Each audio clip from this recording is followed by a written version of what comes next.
The target that we've set ourselves is to offer a booster to everyone eligible by the end of January. And as with the first jabs, we'll be working through people by age group, going down in 5-year bands, because it's vital that the older and the more clinically vulnerable get that added protection first. Then we'll move down the cohorts rapidly, and working together with the devolved administrations, we want to ramp up capacity across the whole United Kingdom to the levels we achieved in the previous vaccination effort. We're going to be throwing everything at it in order to ensure that everyone eligible is offered that booster in, as I say, just over 2 months. There'll be temporary vaccination centres popping up like Christmas trees, and we'll deploy at least 400 military personnel to assist the efforts of our NHS, alongside, of course, the fantastic Jabs army of volunteers.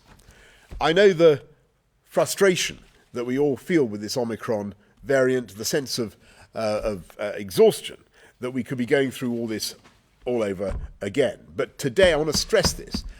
Today, that's the wrong thing to feel, because today our position is and always will be immeasurably better than it was a year ago. What we're doing is taking some proportionate precautionary measures while our scientists crack the Omicron code, and while we get the added protection of those boosters into the arms of those who need them most. There have now been 13 confirmed cases in England and also 9 confirmed cases in Scotland. And we expect to see these numbers rising over the next few days.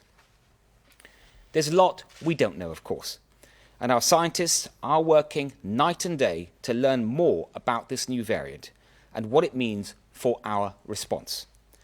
Our strategy is to buy the time we need to assess this new variant, while doing everything we can to slow the spread of the virus and to strengthen our defences.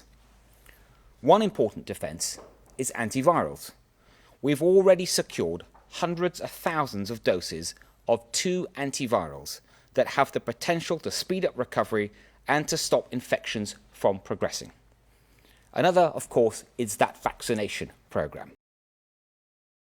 It's right to point to that. There's some 5 million people throughout the UK that haven't even had one jab, and they really are putting themselves in harm's way, and their loved ones. And we really urge them to come forward.